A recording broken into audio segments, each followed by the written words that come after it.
Hello बच्चों, कैसे हैं आप सारे लोग। होप आप बहुत अच्छा कर रहे होंगे एंड आपको लेक्चर समझ में भी आ रहे होंगे। और कोई भी बच्चा डाउट आता है तो आप डिस्कस कर सकते हैं।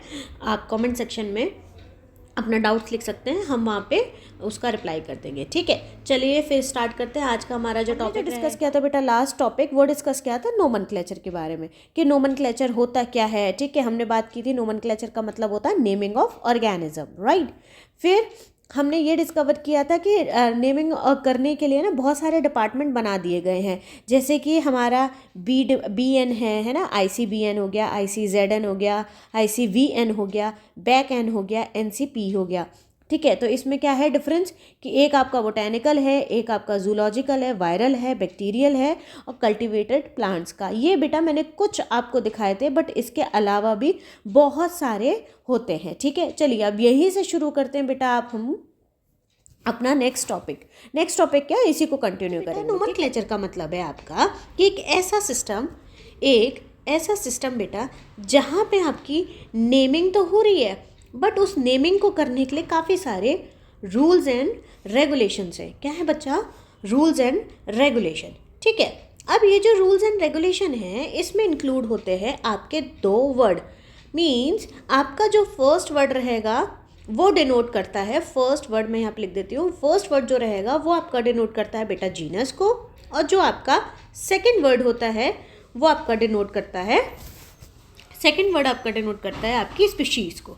ठीक है, तो हमें यही डिस्कस करना है कि इसमें क्या है और क्या नहीं है। बायनोमिनल में हमारे बाय का मतलब बेटा दो होता है, तो इसलिए यहाँ पे जो दो वर्ड का ही यूज़ है, या फिर आप बोल सकते हैं जो हमारा बायोलॉजिकल नेम है वो हमारा दो वर्ड में कंप्लीट होता है। एक में जो फर्स्ट वर्ड होगा वो रिप्रेजेंट करेगा उसका जीनस को, और जो सेकंड वर्ड होता है वो रिप्रेजेंट करेगा स्पीशीज़ को। क्लियर है इतना? चलिए, बाकी ये आपका प्रपोज किया था हमारा कार्लोस लीनियस ने। ठीक है, इसके बाद हम एक बात करते हैं कि ये जो नोमेनक्लेचर है, या फिर ये कार्ल लीनियस की एक बुक भी थी बेटा जिसका नाम कहलाता है स्पीशीज़ प्लांट्रम। क्या है? स्पीशीज़ प्लांट्रम। ठीक है, इतना क्लियर है? प्लांट्रम कब रिलीज़ हुई थी? 1753 में ये रिलीज़ हुई थी। अब ये जो बाइनोमियल नोमेनक्लेचर है, मीन्स अब जितने भी हम नेमिंग करेंगे, हम अगर नेमिंग करेंगे अपने स्पीशीज़ की, तो वो स्पीशीज़ कम से कम दो वर्ड में डिवाइड होगी। ठीक है, और उसके जो नामकरण जो कर रहे हैं वो नामकरण किस बेसिस पे कर रहे हैं वो हमें इसमें देखना है कि कितने सारे रूल्स हैं जो हमें फॉलो करने पड़ेंगे अपने नेमिंग करने के लिए पर्टिकुलर स्पीशीज़ की। तो सबसे पहले जो NCERT का फेवरेट है बेटा, NCERT का फेवरेट मैंगो। तो मैंगो का जो नाम है आपका मैंजीफेरा इंडिका, ये भी जो नाम दिया गया था बेटा, ये नाम दिया था आपका लीनियस भाई साहब ने। ठीक है, तो मैं यहाँ पे लिख देती हूँ, पर फिर भी हम अभी ये देखेंगे कि ये सब होता क्या है। देखो, जो इसमें फर्स्ट रूल बताया गया है, अगर मैं आपको डिस्कस करूँ तो ये जो आपका बेटा मैंजीफेरा है, ये आपका कहलाता है फर्स्ट वर्ड। क्या है ये? First word. ठीक है, ये जो इंडिका है बेटा, ये आपका कहलाता है सेकेंड वर्ड। ठीक है, क्या है ये? Second word. अब ये जो फर्स्ट वर्ड का जो फर्स्ट लेटर है, क्या है? फर्स्ट लेटर वो होता है ऑलवेज कैपिटल, और जो सेकेंड वर्ड का फर्स्ट लेटर है वो क्या होता है बेटा? Always small. ये आपको याद रखना पड़ेगा कि पहला रूल क्या आता है कि जो फर्स्ट वाला पार्ट है, कौन सा वाला? ये जो मैंजीफेरा जहाँ पे लिखा हुआ है, जो फर्स्ट वाला पार्ट है, ये हमेशा की हमेशा क्या कहला होगा? जो स्टार्ट होगा लेटर, किस लेटर से स्टार्ट होगा? Always and always capital level. ठीक है, अगर हम सेकंड वर्ड की बात कर रहे हैं तो सेकंड वर्ड का जो हमारा फर्स्ट वर्ड है वो किससे स्टार्ट होगा बेटा? स्मॉल से स्टार्ट होगा। होप इतना आपको समझ आ रहा है? ठीक है, अब ये जो फर्स्ट वर्ड है इसको कहा जाता है, मैं यहाँ पे लिख देती हूँ बेटा, इसको कहा जाता है जीनस। ये क्या रिप्रेजेंट करता है आपका? जीनस रिप्रेजेंट करता है। और इंडिका जो रिप्रेजेंट करता है, या मीन्स हम जो बात कर रहे हैं कि जो सेकेंड वर्ड है ये रिप्रेजेंट करता है बेटा आपका स्पीशीज़। ठीक है, अब इसी जीनस और स्पीशीज़ को अपन बोल देते हैं बेटा जेनेरिक नेम, और इधर बोलेंगे हम स्पेसिफिक नेम। ठीक है, और और दूसरी लैंग्वेज में इसी का जो दूसरा नाम है, हम इसको ऐसे भी लिख सकते हैं, जेनरिक एपिथेट, ठीक है। और यहाँ पे लिख सकते हैं स्पेसिफिक एपिथेट। क्लियर है?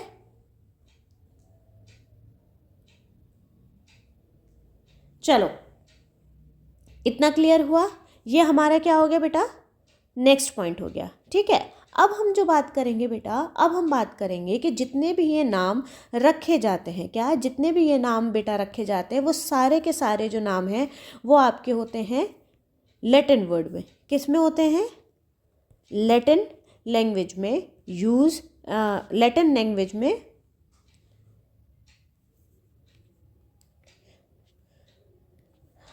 चलो, जो अब हमारा नेक्स्ट पॉइंट है वो बात करते हैं कि जितने भी आपके बेटा वर्ड हैं या फिर जितने भी नेमिंग हो रही है आपकी, वो सारे की सारी किस लैंग्वेज का यूज़ की जाती है?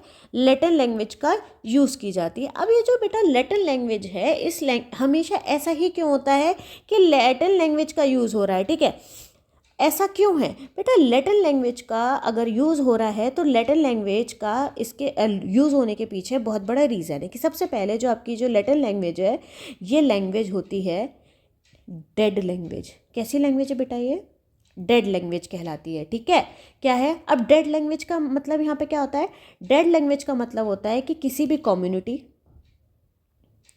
किसी भी स्टेट, किसी भी कम्युनिटी, किसी भी स्टेट या किसी भी पर्टिकुलर एरिया की ये लैंग्वेज नहीं है। मीन्स जैसे हमारी अपनी एक लैंग्वेज है, संस्कृत है, हिंदी है, ये सारी लैंग्वेज हमारी किसी ना किसी यूज़ में आती है, पर ये किसी भी स्टेट की को रिप्रेजेंट नहीं कर रही, ये किसी कम्युनिटी की लैंग्वेज नहीं है, ना ही ये किसी पर्टिकुलर एरिया की लैंग्वेज है। समझ आ रही है?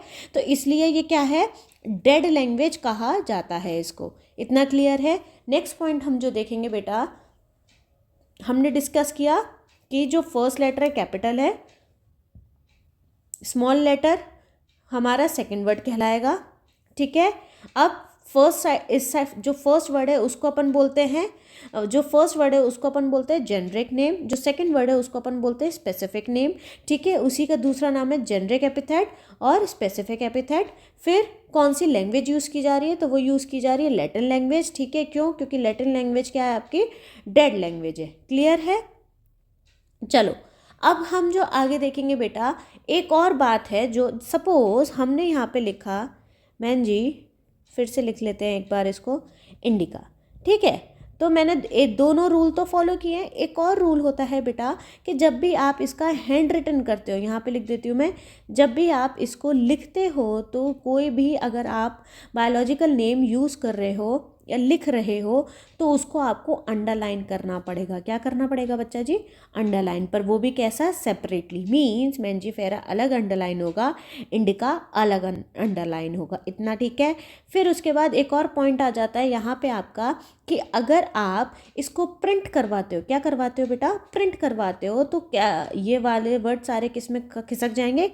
इटैलिक्स में हो जाएंगे, ठीक है। मीन्स जो ऐसे टेढ़ी टेढ़ी लैंग्वेज होती है ना, एक ऑप्शन आता है ऊपर, क्या? बोल्ड, इटैलिक्स, ठीक है, और एक आता है आपका अंडरलाइन। तो आपको इस पर क्लिक करना पड़ेगा ताकि ये इटैलिक्स में शिफ्ट हो जाए, ठीक है। उसके बाद जो हम एक और पॉइंट है कि जिस ऑथर ने नाम दिया हुआ होता है उसका आप साइड में नाम भी लिखते हो। जैसे मैंजीफेरा इंडिका है, किसने दिया था? मैंने यहाँ पे मेंशन किया था आपको स्टार्टिंग में ही कि ये लीनियस भाई साहब ने दिया है। यहाँ पे देखो, ये मैंने मेंशन किया है ना कि लीनियस ने दिया है, तो वही चीज़ है, मैंने यहाँ पे ऑथर का नेम मेंशन किया हुआ है। क्या मेंशन किया बेटा? लीनियस मेंशन कर दिया, ठीक है। तो ये कुछ बेसिक रूल होते हैं जो बायनॉमिनल नोमेनक्लेचर आपसे करवाता है या वो चाहता है, ठीक है। और किसने प्रपोज किया था? फिर से एक बार देख लेते हैं बेटा। ये आपका प्रपोज किया गया था कार्ल लिनियस ने, और कार्ल लिनियस के साथ साथ उनकी एक बुक भी थी जिसका नाम कहलाता है आपका स्पीशीज प्लांटरम 1753। बेटा ये 53 है, ठीक है। नेक्स्ट जो फर्स्ट वर्ड है वो उसका फर्स्ट लेटर कैपिटल होगा, सेकंड वर्ड का फर्स्ट लेटर स्मॉल होगा। ये आपका ये वाला जो पॉइंट है ये आपका जीनस कहलाता है, ये आपका स्पीशीज़ कहलाता है, जिसको हम जेनरिक एपिथेट कहते हैं और इसको हम स्पेसिफिक एपिथेट कहते हैं। इसमें लैंग्वेज लैटिन यूज़ होगी ऑलवेज, क्योंकि ये डेड लैंग्वेज है। फिर मैग्नीफेरा इंडिका का कोई भी नामकरण होता है तो उसके पास उसके ऑथर का भी नाम लिखा जाता है। उसके साथ साथ हैंड रिटन किया जाएगा सेपरेटली, अगर हैंड रिटन है तो अंडरलाइन किया जाएगा सेपरेटली, और अगर प्रिंट है तो इटैलिक्स में इसका यूज़ किया जाएगा। इतना क्लियर है आपको? तो मैं आपको बेटा कुछ कॉमन नेम दे देती हूँ जो आपकी एनसीईआरटी आपको बोलती है। जैसे कि अगर हम कॉमन नेम देखें, यहाँ पे हम एक टेबल बना लें बेटा क्यूट सी, एक मिनट रुकना। हाँ, तो क्यूट हमारी जो टेबल है यहाँ पे मैं लिख लेती हूँ टिफिक नेम, ठीक है, या फिर बायोलॉजिकल नेम। तो सबसे पहले आपकी एनसीईआरटी रिप्रेजेंट कर रही है ह्यूमन बीइंग को, ठीक है। फिर उसके बाद वो बोल रही है हाउस फ्लाई। अब हम लास्ट में बेटा ये देखेंगे, क्योंकि ह्यूमन बीइंग ट्राइनोमिनल नोमेनक्लेचर के अंतर्गत आता है, बायनोमिनल के नीचे के अंतर्गत नहीं आता, ठीक है, क्योंकि इसका पूरा नाम क्या कहलाता है? होमो सेपियन सेपियन, ठीक है। फिर आपका हाउस फ्लाई, हाउस फ्लाई का जो साइंटिफिक नेम है बेटा उसका डोमेस्टिका कहलाता है, ठीक है। नेक्स्ट हमारे पास आता है जो अभी तक हम यूज़ कर रहे थे बार बार, मैंगो। मैंगो का बेटा जो नाम कहलाता है वो क्या कहला रहा है? आपको अब तक तो याद ही हो गया होगा, मैंने इतनी बार बोल दिया है, क्या है वो? मैंजीफेरा इंडिका, क्लियर है। फिर उसके बाद और भी मैं आपको नाम दे देती हूँ, जैसे सपोज ये हाँ चलो, अब एक नाम आता है आपका, एक फैमिली है आपकी, ये UAR है, ठीक है। अब ये क्या कहला रहा है? पैंथेरा फैमिली है, ठीक है, पैंथेरा का, ठीक है। अब जो नेक्स्ट नाम मैं दे रही हूँ वो दे रही हूँ लायन का। लायन का क्या है? पैंथेरा है तो सेम है, पर यहाँ पे चेंज हो जाएगा। यहाँ पे अगर आपका आ गया लेपर्ड, लेपर्ड का नाम क्या कहलाएगा? ये भी पैंथेरा है, पर ये क्या रिप्रेजेंट कर रहा है? पाडस, ठीक है, ये मेरा स्मॉल है।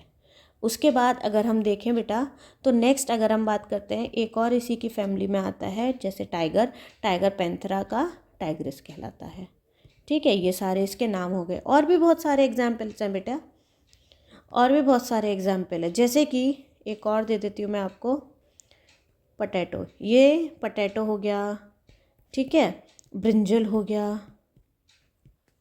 या फिर आपका टमाटो हो गया। ये सारे के सारे एक ही चीज़ को रिप्रेजेंट करते हैं, मीन्स इनका जो फर्स्ट वर्ड होएगा वो क्या होगा? सोलेनम, सोलेनम, ठीक है। पटैटो का कहलाएगा आपका मेलोन जिना, ब्रिंजल का आपका कहलाएगा बेटा लाइको पर्सिकम, और टमाटो का आपको, रुको मैंने शायद उल्टा लिख दिया है, ट्यूबर ट्यूबेरोसम, हाँ सॉरी मैंने कुछ उल्टा लिख दिया है, एक मिनट बच्चा, अब ठीक है। पटैटो का पूरा नाम क्या है? यहाँ पे भी एक बार लिख देती हूँ, ठीक है। और ब्रिंजल का मेलोजेना, टोमेटो का लाइको पर्सिकम, ठीक है। अब ये सारे हैं कॉमन नेम जो आपको एक बार नोट डाउन कर लीजिए, मैं फिर से दिखा देती हूँ आपको, इसको अच्छे से नोट डाउन कर लीजिए बेटा, और फिर हम आगे बढ़ते हैं अपना टॉपिक। क्लियर है? चलो डाउन कर लिया होगा बेटा। देखो अब ना एक टॉपिक, एक पॉइंट और आता है जिसे अपन बोलते हैं टोटोनिम्स। अब ये टोटोनिम्स क्या होता है? टोटोनिम्स बेटा वो होते हैं जब आपका साइंटिफिक नेम, मैं यहाँ पे डेफिनेशन लिख देती हूँ, scientific name in which same word is used for genus and species, ठीक है। अब इसका मतलब क्या है? इसका मतलब ये है कि एक एग्जाम्पल लेके समझते हैं कि ये आपका एप्पल है, ठीक है। एप्पल का नाम आपका कहलाता है मैलस। मैलस मीन्स जो नाम दिया गया है आपके जीनस को, वही सेम नाम है आपका स्पीशीज़ का, ठीक है। हमने बायनोमियल में देखा था बेटा, क्या देखा था? जो ये फर्स्ट वर्ड है ये क्या कहलाता है? आपका फर्स्ट वर्ड। ये है आपका सेकंड वर्ड। ठीक है, हमने फॉलो किया है। ये क्या है आपका कैपिटल और ये क्या है आपका स्मॉल। ठीक है, मेरी ना राइटिंग हमेशा ऐसी हो जाती है लिखते लिखते। ये क्या आपका स्मॉल। क्लियर है। बट यहाँ पे फ़र्क क्या आ रहा है बेटा कि जो नाम आपके जीनस का है, किसका है, जीनस का, वही सेम टू सेम आपके स्पीशीज़ का भी है। इसमें एक और एग्जाम्पल आप लिख सकते हो बेटा, एक लिख लीजिए आप, रेड फॉक्स। ठीक है, इसको अपन, इसमें भी आपको देखने को मिलेगा बेटा कि दोनों जीनस और स्पीशीज़ का नाम सेम सेम है। तो ये आप ये दोनों नोट कर लीजिए। क्या उसको स्टार्ट करते हैं, which is called classification. What does mean बेटा, क्लासिफिकेशन का मतलब क्या होता है। जो हमारी डाइवर्सिटी है उसमें हम क्या करेंगे, कुछ बेसिक कैरेक्टर्स उठा लेंगे। ठीक है, अब वो बेसिक कैरेक्टर्स के बेसिस पे हम उसको क्लासीफाई कर देंगे। क्या कर देंगे बेटा, क्लासीफाई कर देंगे। ठीक है, जैसे सपोज एक क्लासरूम है, ठीक है, या एक इंस्टीट्यूट है। ठीक है, अब एक इंस्टीट्यूट में हमें 4 क्लासेस बनानी है। कॉम्पिटिटिव एग्जाम का इंस्टीट्यूट है, एक हमें 11th बनानी है, एक हमें 12th बनानी है। ठीक है, एक हमें फाउंडेशन बैच बनाना है और एक हमें 12th के बाद वाला। ठीक है, क्या बोलेंगे उसको, क्या नाम रखते हैं उनका, ड्रॉपर रखें। ठीक है, ये हमें बैच बनाना है। तो अब हमें ये, हमारे पास 4 कैटेगरी हैं। हमने क्या डिसाइड कर लिया, हमारे पास जितने भी बच्चे आएंगे हमें ये देखना पड़ेगा कि किसके पास 10 तक की डिग्री है। ठीक है, जिसके पास भी 10 तक की डिग्री है उसको हम किस में शिफ्ट कर देंगे, 11th में। जिसके पास बेटा 12th तक का डिग्री होगा उसको हम शिफ्ट कर देंगे ड्रॉपर में। ठीक है, जिसके पास 11th और 10th से भी पहले का है, मींस जिसे हम हमारे जिसके पास 8th कंप्लीट है, 8th के बाद 9th और 10th करना है, उसको हम किस में शिफ्ट कर देंगे बेटा, फाउंडेशन में। ठीक है, यहाँ पे लिख देती हूँ, उसे हम किस में शिफ्ट कर देंगे बेटा, फाउंडेशन में।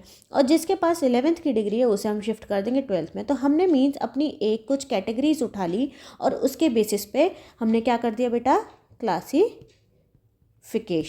ठीक है, तो ऐसे ही रियल में भी डाइवर्सिटी का क्या होता है, क्लासिफिकेशन होता है। ठीक है, कुछ कुछ बेस कैरेक्टर को मद्देनज़र रखते हुए। तो वही चीज़ हम इसमें देखेंगे बेटा। एक मैं आपको डेफिनेशन दे रही हूँ, वो आप लिख लीजिए। क्लासिफिकेशन का मतलब है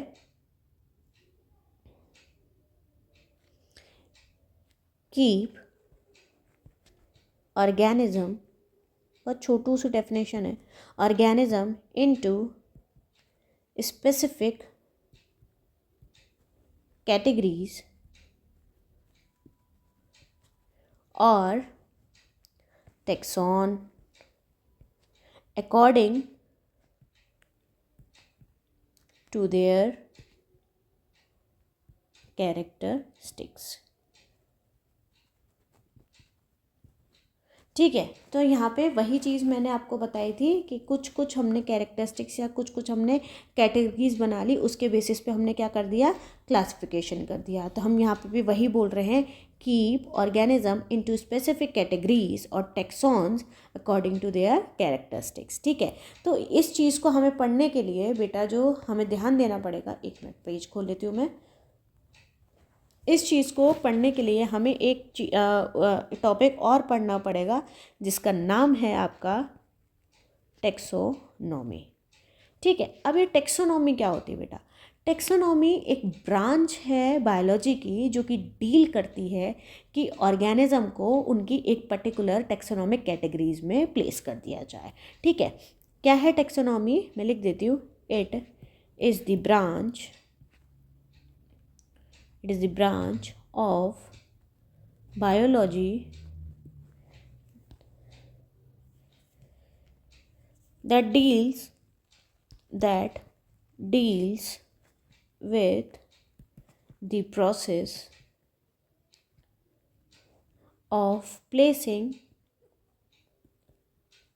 organism into correct taxonomic categories. ठीक है, अब आपकी एनसीईआरटी ने कुछ कैटेगरीज के स्टेप्स बताए हैं और उसकी कैटेगरीज बताई हैं। ठीक है, तो मैं स्टेप्स आपको अगर लिख के बताऊं तो स्टेप्स आपके आते हैं, सबसे पहले कैटेगराइजेशन करना। क्या करना बेटा, कि उनके कैरेक्टरिस्टिक्स निकालना कि कौन से किस में क्या क्या कैरेक्टर्स हैं, ठीक है। फिर उनको आइडेंटिफिकेशन करना, ठीक है, आइडेंटिफिकेशन।